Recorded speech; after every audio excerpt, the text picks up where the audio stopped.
Last lecture में हमने electronic effect के बारे में पढ़ा।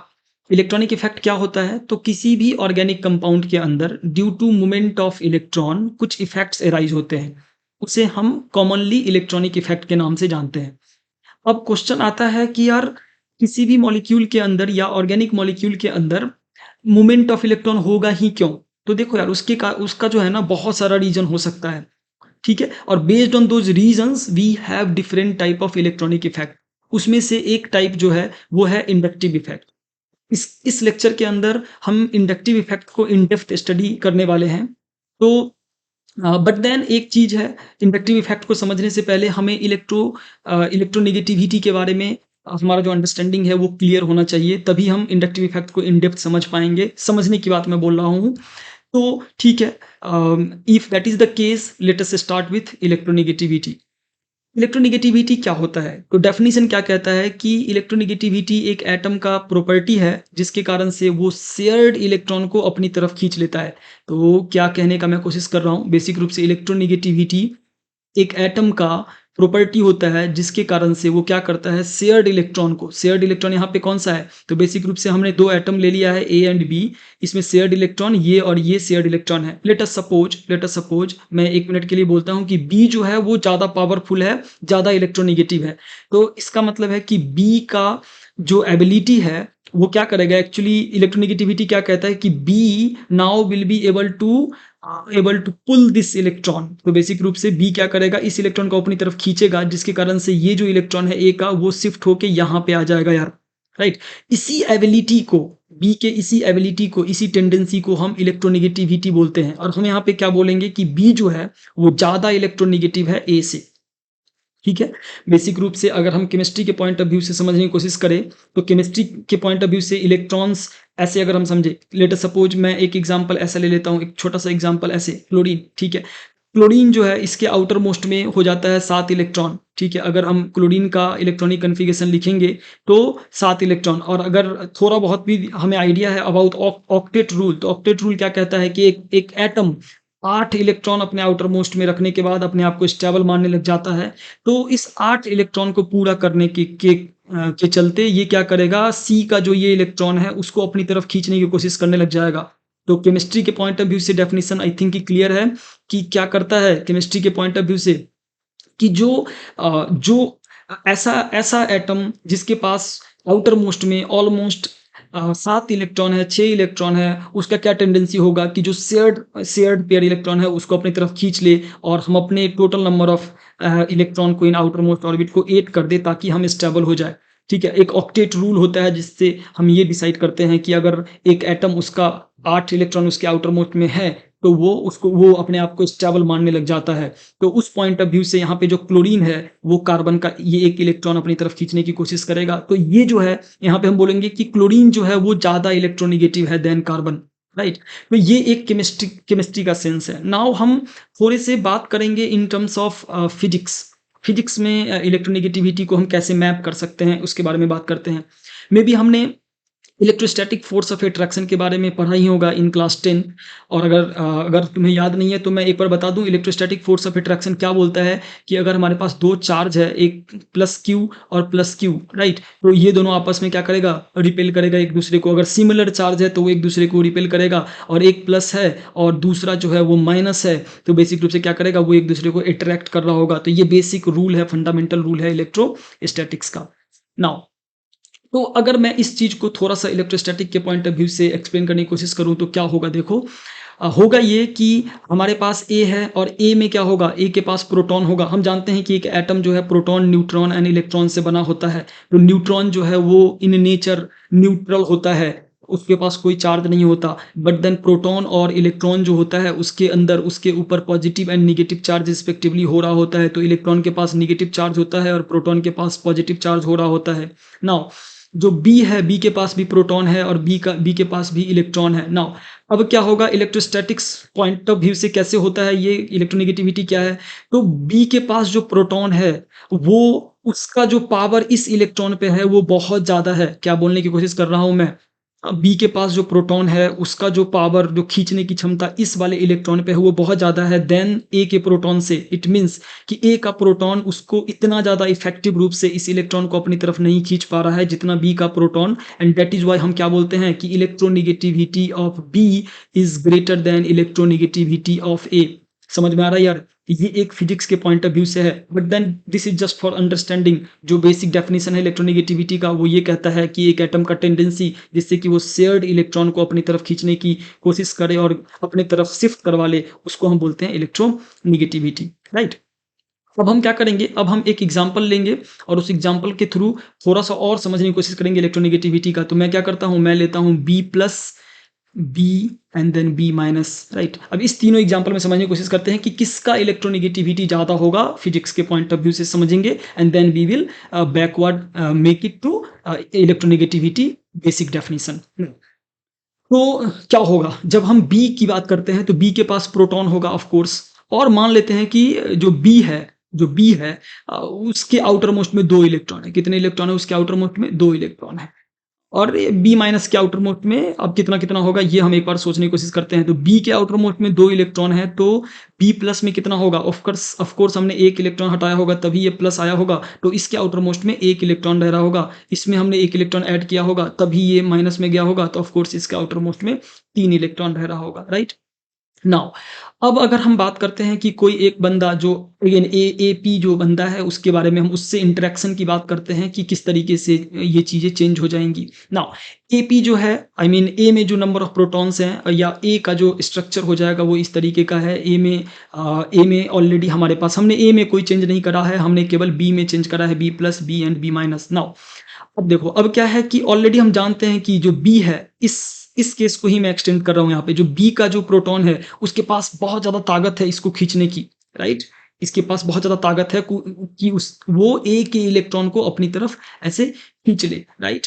नाउ लेकिन जब हम बात करते हैं इलेक्ट्रोस्टैटिक फोर्स की, तो हम ये बात भी जानते हैं कि यार अभी हमने बताया कि पॉजिटिव चार्ज जो है वो एक दूसरे को, मतलब आई मीन इक्वल चार्ज, जो सिमिलर चार्ज है वो एक दूसरे को रिपेल करते हैं और अपोजिट चार्ज एक दूसरे को अट्रैक्ट करते हैं। तो यहाँ पे यार बोलोगे कि इलेक्ट्रॉन भी तो है, तो ये जो इलेक्ट्रॉन है वो इस इलेक्ट्रॉन के साथ रिपल्सन भी तो कर रहा होगा। ऑफ कोर्स ये इलेक्ट्रॉन इस इलेक्ट्रॉन के साथ, इस इलेक्ट्रॉन के साथ रिपल्सन भी कर रहा होगा यार।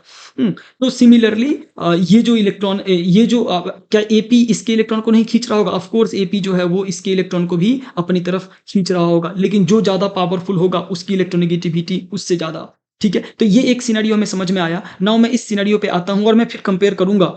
इसका भी कुछ कंक्लूजन नहीं निकला है। तो ये क्या करेगा, ये इसको खींचेगा अपनी तरफ, ये क्या करेगा, ये इसको अपनी तरफ ऐसे करके खींच रहा होगा, इसके ये जो इलेक्ट्रॉन है इसको। सिमिलरली यहाँ पे भी रिपल्सन लगेगा, किसके साथ? इसके साथ भी, इसके साथ भी, इसके साथ भी, इसके साथ भी। लेकिन हम क्या करते हैं, काउंट करते हैं कि यहाँ पे कितने रिपल्सन है। हम देखेंगे कि एक इलेक्ट्रॉन इसके साथ, फिर एक इसके साथ, एंड देन अगेन 2, तो 4 रिपल्सन है। कितना है? 4 रिपल्सन है यहाँ पे कितना रिपल्सन है?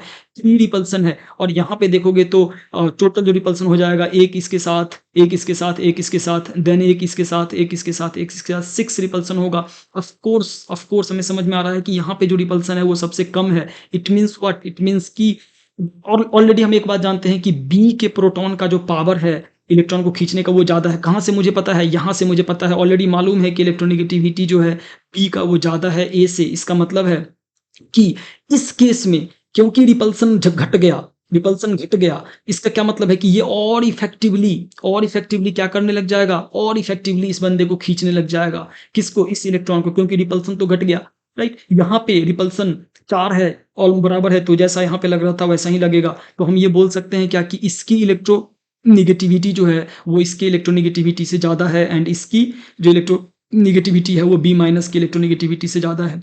ये फिजिक्स के पॉइंट ऑफ व्यू से हमने समझाने की कोशिश करी। अब हम केमिस्ट्री के पॉइंट ऑफ व्यू से आते हैं। तो इन तीनों में से किसको सबसे ज्यादा जरूरत है इलेक्ट्रॉन की? सिंपल, जो हमारा बेसिक डेफिनेशन इलेक्ट्रोनिगेटिविटी का वो ये कहता है कि इन तीनों में से सबसे ज्यादा जरूरत किसको है इलेक्ट्रॉन की? ऑफ कोर्स बी प्लस को है। इसके पास प्लस चार्ज है, ये बोलेगा मुझे चाहिए सबसे ज्यादा इलेक्ट्रॉन।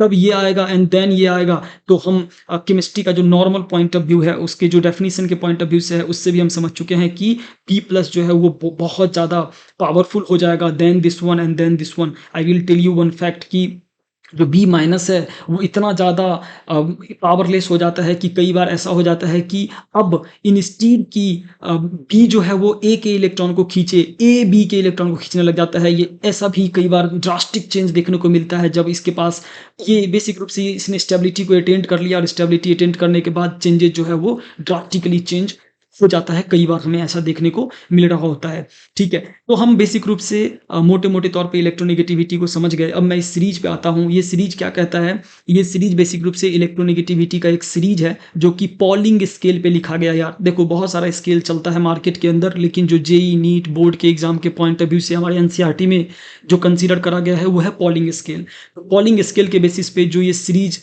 हमारा लिखा गया है, तो अगर यहाँ पे देखोगे तो पूरे पीरियोडिक टेबल के अंदर जो फ्लोरीन है उसके पास वो मोस्ट पावरफुल है इलेक्ट्रॉन को अपनी तरफ खींचने का। अब मैं यहाँ पे एक क्वेश्चन लूंगा कि इसमें से, और ये कमेंट करना है अपने को, इसमें से कौन ज्यादा इलेक्ट्रोनेगेटिव होगा। इसमें से मैं इसको ए दे देता हूँ नाम, इसको बी दे देता हूँ नाम, और इसको सी दे देता हूँ। आपको कमेंट सेक्शन में बताना है कि A greater than B greater than C और A lesser than B lesser than C कौन सा होगा। ये क्वेश्चन भी ऐसा पूछा जा सकता है यार इलेक्ट्रोनेगेटिविटी के ऊपर।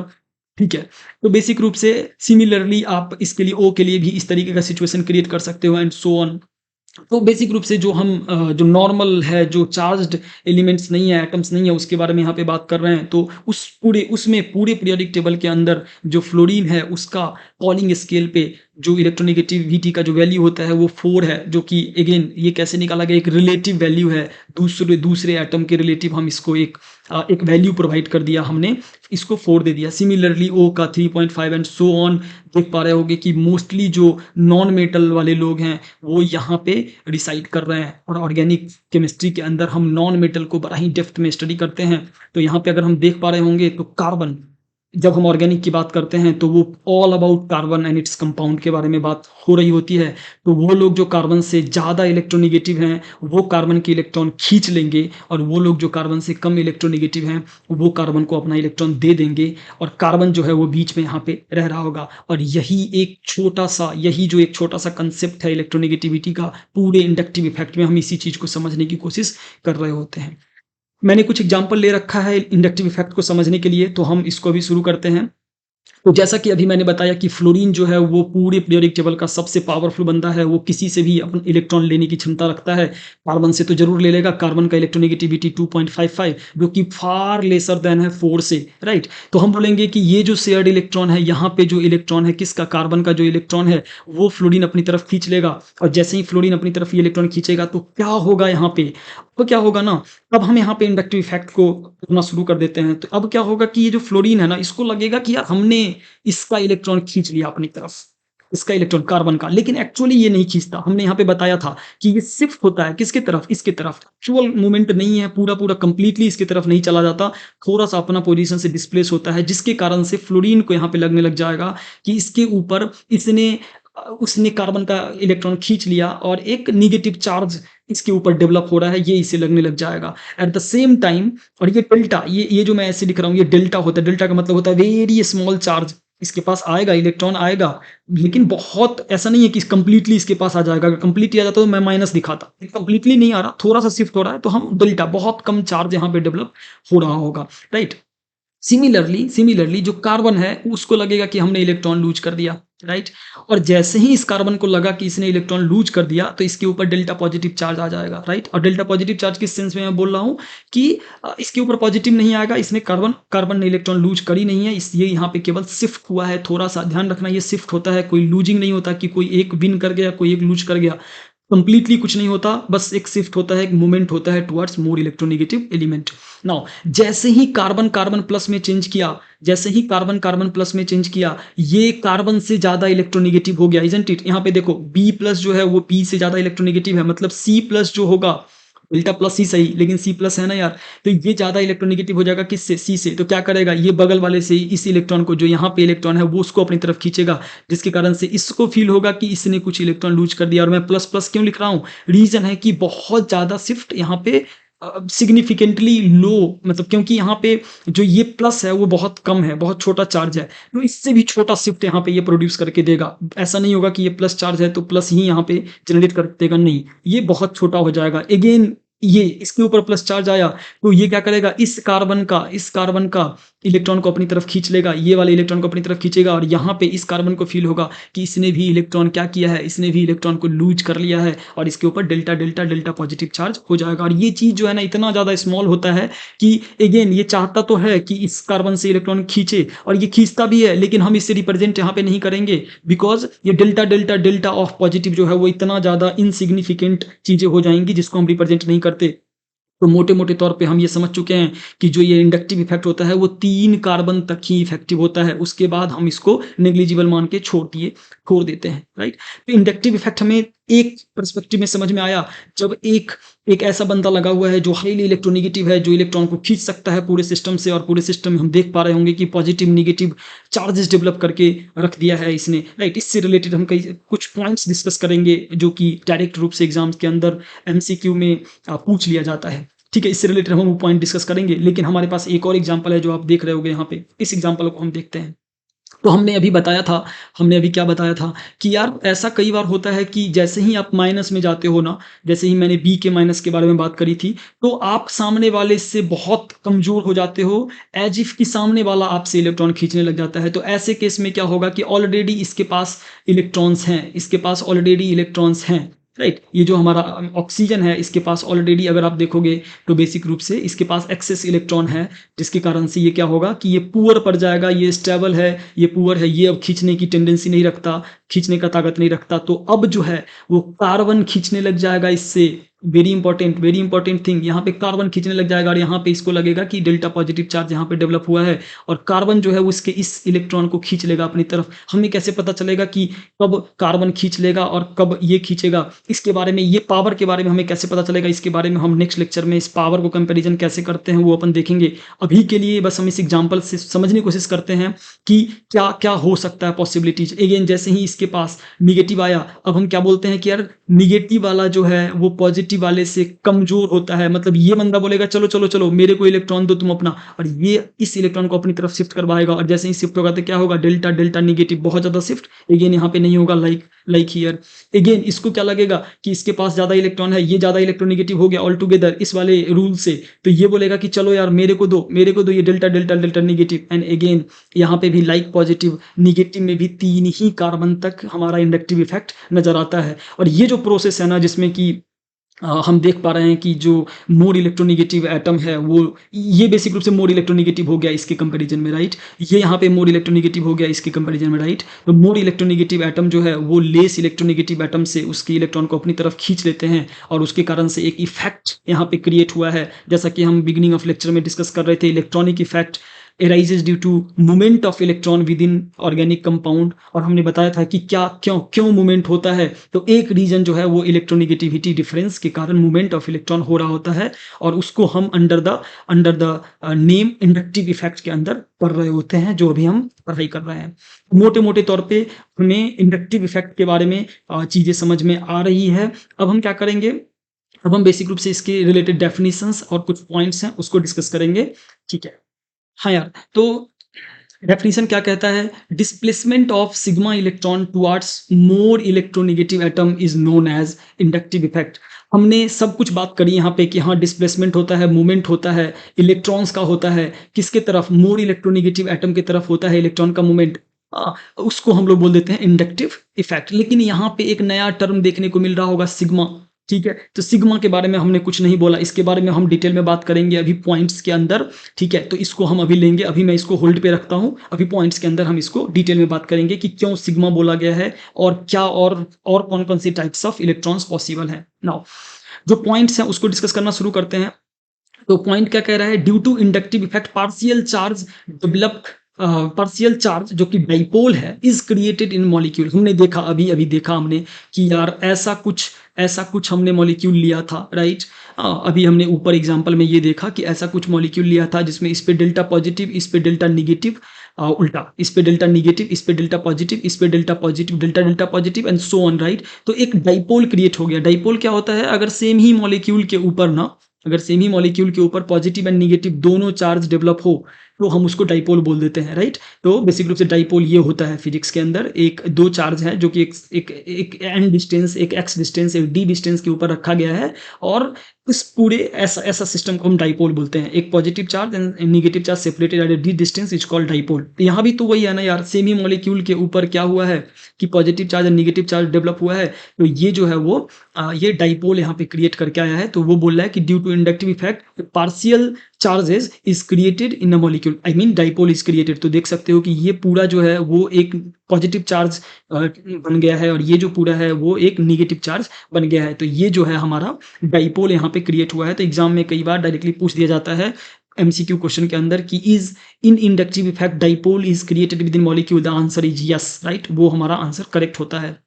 This dipole induced polarism in the carbon chain. तो ये जो डाइपोल यहाँ पे हमारा बना है, राइट, ये दोनों मिलके हमारा डाइपोल, डाइपोल क्या होता है, एक single charge separated by some distance. तो ये जो हमारा डाइपोल बना है वो क्या करता है, उसके कारण से पूरी चैन के अंदर चार्ज इंड्यूस हो जाते हैं। तो यहाँ इसके कारण यहाँ पे चार्ज आ गया, यहाँ पे चार्ज आ गया, तो ये पॉइंट जो है ये बोल रहा है पोलराइजेशन इंड्यूस कर देता है पूरे किसके, पूरे मॉलिक्यूल के, पूरे कार्बन चैन में। हम जानते हैं कि पूरे का क्या मतलब है, पूरे का मतलब अगर यहाँ पे सी सी सी होता तो होता क्या, कोई यहाँ पे delta delta delta delta positive भी होता, लेकिन वो इनसिग्निफिकेंट है तो हम उसे कंसीडर नहीं कर रहे होते हैं, लेकिन होता तो है, राइट, होता तो है। तो ठीक है, ये दो पॉइंट्स हैं, ये सिग्मा वाले पॉइंट को अगले पॉइंट में डिस्कस करेंगे। तो फीचर्स क्या क्या है, फीचर्स ऑफ इंडक्टिव इफेक्ट क्या क्या है। It's a permanent effect. तो सिंपल है यार, जैसे अगर हमने ये देखा कि एक कंपाउंड है, एक कंपाउंड है, तो ये चीज हमेशा रहेगा, कभी कोई कारण से ये चीज, क्योंकि इलेक्ट्रोनेगेटिविटी डिफरेंस इस कंपाउंड के अंदर हमेशा रहेगा, इजंट इट। तो इस पे एक डेल्टा नेगेटिव चार्ज और इस पे एक डेल्टा पॉजिटिव चार्ज जो है वो हमेशा रहेगा, इजंट इट। तो जिसके कारण से क्या हो जाएगा कि हम इसको बोलते हैं कि तुम एक परमानेंट इफेक्ट हो, मतलब तुम टेम्पररी पर्पस के लिए नहीं क्रिएट हुए हो। अगर ये मॉलिक्यूल एग्जिस्ट करता है दुनिया में तो ये इफेक्ट इसके साथ ही रहेगा पूरी जिंदगी, जब तक ये मॉलिक्यूल है ये पूरी जिंदगी इसके साथ इन्वॉल्व रहेगा। तो मैं क्या लिख रहा हूँ यहाँ पे कि it's a permanent effect and operated through sigma bond. इसी के बारे में बात कर रहा था कि सिग्मा बॉन्ड के बारे में मैं अभी बताऊंगा। देखते हैं यार क्या होता है सिग्मा बॉन्ड एंड क्या होता है पाई बॉन्ड। पहले हम उसके बारे में थोड़ा सा समझने की कोशिश करते हैं एंड देन हम समझने की कोशिश करेंगे कि क्यों ये सिग्मा बॉन्ड के थ्रू ही केवल ऑपरेट हो रहा होता है। तो देखो यार, हम फिर से अगेन एक एग्जांपल ले लेते हैं ए एंड बी का। तो ए का क्या है कि मैं मान लेता हूं कि हमारे पास ये ऑर्बिटल्स हैं। ये क्या है, हमारे पास ऑर्बिटल्स हैं। ऑर्बिटल्स में क्या कैसे होता है, बॉन्डिंग चैप्टर में हम इसको बड़ी डिटेल में मैं बताऊंगा कि किस तरीके से बॉन्डिंग वगैरह हो रहा होता है एंड ऑल। बट देन अभी के लिए ये समझो कि ये जो है ऐसे ओवरलैप करके ऐसे करके है, बी जो है वो ए के साथ ऐसे ओवरलैप है, और एंड जो हमारा ए का जो ये लेटरल ओवरलैप है, ये लेटरल ओवरलैप है, और ये बोल सकते हैं हॉरिजॉन्टल ओवरलैप हो गया यहाँ पे, राइट। तो जब ये हॉरिजॉन्टल ओवरलैप क्या है बेसिक रूप से ऑर्बिटल, इसके बारे में भी थोड़ा सा मैं बताता हूँ। मे बी अभी you are very early stage of your 11th, then you might not be knowing this things, right. मैं बताता हूँ, ये जो ऑर्बिटल्स है ना, इसमें इलेक्ट्रॉन जो है वो इससे डिस्ट्रीब्यूटेड होता है। अगेन थोड़ा सा डेप्थ में बता रहा हूँ, मे बी अगर ये नहीं समझ में आए तो कोई दिक्कत नहीं है, याद रख सकते हो। बहुत सारे लोग बताते भी नहीं कि सिग्मा बॉन्ड के थ्रू क्यों ऑपरेट होता है। रीजन सेम है कि ये सब चीजें अभी नहीं बताया जा सकता है। स्टिल मैं बता रहा हूँ कि तुम नोट डाउन कर लो, और जब केमिकल बॉन्डिंग पर होगे तो चीजें फिर तुम्हें याद आएंगी कि अच्छा सर ने इसमें इसलिए ऐसे बताया था, राइट। तो इलेक्ट्रॉन क्या होता है ना, ऑर्बिटल के अंदर इलेक्ट्रॉन ऐसे घूम रहा होता है, ऐसे ये मान लो, ठीक है, अभी के लिए ऐसे घूम रहा होता है। और ये जो इलेक्ट्रॉन ऐसा जो बॉन्डिंग होता है ना, ये जो बॉन्डिंग ओवरलैपिंग होता है ऐसे, मतलब जो बॉन्डिंग है, जैसे अगर मैं इसको ऐसे लिखता हूँ, ये दो डबल बॉन्ड के फॉर्मेट में लिखता हूँ, तो ये जो एक बॉन्ड है वो ऐसे बना है, ये जो बॉन्ड है ना ये वाला, वो ये सिंगल बॉन्ड है, राइट। और ये जो दूसरा है इसी को हम सिग्मा बोल देते हैं, जो ऐसे बनता है हॉरिजॉन्टल रूप से जो बनता है उसको हम सिग्मा बॉन्ड बोलते हैं। और जो ये है वो हो गया पाई बॉन्ड। और ये कैसे बनता है, ये लेटरल ओवरलैपिंग से बनता है, ऐसे बनता है, ठीक है। तो ये क्या कह रहा है क्वेश्चन कह रहा है कि आई मीन जो कंसेप्ट है वो कह रहा है कि जो जो हमारा इंडक्टिव इफेक्ट है ना वो सिग्मा बॉन्ड के थ्रू ऑपरेट होता है, मतलब वो केवल इस बॉन्ड में ही ऑपरेट होता है, इस बॉन्ड में वो ऑपरेट नहीं होता। अब क्यों नहीं होता मैं समझाने की कोशिश करता हूँ। देखो यार, होता क्या है ना कि जो ये ओवरलैपिंग होता है ना, इसमें इसका प्रोटॉन और इसका प्रोटॉन से जो इलेक्ट्रॉन का डिस्ट्रीब्यूशन दोनों का है, जो दोनों का इलेक्ट्रॉन का डिस्ट्रीब्यूशन है जो यहाँ पे मिंगल अप हो चुका है, इसका डिस्टेंस बहुत नज़दीक होता है। और हम जानते हैं कि इलेक्ट्रोस्टैटिक फोर्स, अगर 10th में थोड़ा बहुत पढ़े हो तो पता होगा कि इलेक्ट्रोस्टैटिक फोर्स जो है वो डिस्टेंस के इन्वर्सली प्रोपोर्शनल, मतलब डिस्टेंस के स्क्वायर के इन्वर्सली प्रोपोर्शनल होता है। Like electrostatic force F is equal to like this one, right. तो ये डिस्टेंस काफ़ी नज़दीक होता है, लेकिन इस प्रोटॉन से अगर हम इसकी डिस्टेंस की बात करें तो ये थोड़ा दूर होता है। तो जैसे ही ये थोड़ी भी दूरी बढ़ी ना, जैसे ही थोड़ी भी दूरी बढ़ी तो ये फोर्स बहुत वीक हो जाता है, जिसके कारण से इस इलेक्ट्रॉन को खींचना इसके लिए नामुमकिन है। ठीक है, इस इलेक्ट्रॉन को इसके लिए खींचना नामुमकिन है। मैं इलेक्ट्रोस्टैटिक के पॉइंट ऑफ व्यू से बता रहा हूँ। ठीक है, तो इसके लिए इसको खींचना या इसको खींचना भी नामुमकिन है। ये ना के बराबर खींच पाता है। ये बात समझ पा रहे हो यार? और कहाँ का इलेक्ट्रॉन ये खींच पाता है? जो सिंगल, जो सिग्मा में ऑपरेटेड है, उसको अपनी तरफ शिफ्ट करवा पाएगा, खींच पाएगा। तो दैट इज वाई हम बोलते हैं कि पाई में जब भी पाई बॉन्ड वहां पे इन्वॉल्व होके आता है तो हम इंडक्टिव इफेक्ट नहीं कंसीडर कर रहे होते। रीजन है कि इफेक्टिव रूप से जो पुलिंग है because of protons present in this, वो अच्छे से नहीं हो पाता, जिसके कारण से हमारा जो हम बोलते हैं कि जो इंडक्टिव इफेक्ट है वो सिग्मा बॉन्ड में ही केवल ऑपरेट हो रहा होता है। आई थिंक कि इससे थोड़ा क्लियर हुआ होगा। अगर नहीं हुआ है तो कोई नहीं, अभी नोट डाउन तुम कर सकते हो अपने नोटबुक के अंदर, and going forward you will definitely understand when you will study about chemical bonding. Now next जो है हमारे पास, it is distance dependent and after 3 carbon its effects become negligible. ये हमने ऑलरेडी डिस्कस कर लिया कि 3 कार्बन के बाद इसका जो इफेक्ट होता है वो नेग्लिजिबल हो जाता है। हम इसको लिखते तक नहीं, इतना छोटा हो जाता है ये चार्ज कि हम इसे लिखना भी पसंद नहीं करते। तो वही चीज़ यहाँ पे बताई गई है और ये एग्जाम में पूछा जाता है। ये दोनों ही पार्ट, ये सिग्मा बॉन्ड वाली बातें भी और आफ्टर 3 जो है वो ये नेग्लिजिबल हो जाता है, ये भी बात पूछी जाएगी। अब क्या है कि हमने 2 एग्जाम्पल लिया था, राइट? हमने 2 एग्जाम्पल लिया था, जिसमें एक एग्जाम्पल में हमने ऐसा कुछ देखा था। अगर आपको याद हो, शुरू अभी लेक्चर जब हम शुरू करे थे तो हमने ऐसा देखा था, और दूसरे एग्जाम्पल में हमने ऐसा देखा था। एक में क्या हो रहा था, एक में जो कार्बन चेन है उसके ऊपर पॉजिटिव चार्ज जनरेट हो रहा था, और दूसरे में जो कार्बन चेन है उसके ऊपर कैसा, हाँ ऑफ कोर्स निगेटिव चार्ज। अच्छा सोचा आपने। तो ये निगेटिव चार्ज डेवलप होके आ रहा था। तो ऐसा अब हम देख पा रहे हैं कि इंडक्टिव इफेक्ट जो है ना वो भी 2 तरीके से पॉसिबल है।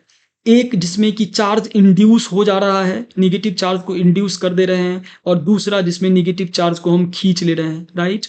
तो based on like charge induce या खींच रहे हैं, हमारे पास 2 तरीके का इंडक्टिव इफेक्ट होता है, plus I group and minus I group, right? हम इन दोनों के बारे में, कब चार्ज इंड्यूस होगा, कब चार्ज हम खींचेंगे, इसके बेसिस पे हम इसके बारे में बात करेंगे in detail in next lecture. और वहाँ पे हम समझेंगे कि हम कैसे डिसाइड करें कि इसकी इलेक्ट्रोनेगेटिविटी ज़्यादा है या इसकी इलेक्ट्रोनेगेटिविटी ज़्यादा है। हम कैसे जानेंगे कि अगर कोई पॉजिटिव, लेटर सपोज हमने ये एग्जांपल ले लिया, Nr2+ और Nr3+ एक्चुअली, तो क्या हम कैसे समझेंगे कि इसकी पावर जो है वो ज़्यादा है, कम है, क्या है कार्बन से, ये क्या करेगा कार्बन के साथ? इन सब चीज़ों को हम बड़ी डिटेल में पढ़ने वाले हैं in in upcoming lecture. So okay, तब तक के लिए थैंक यू।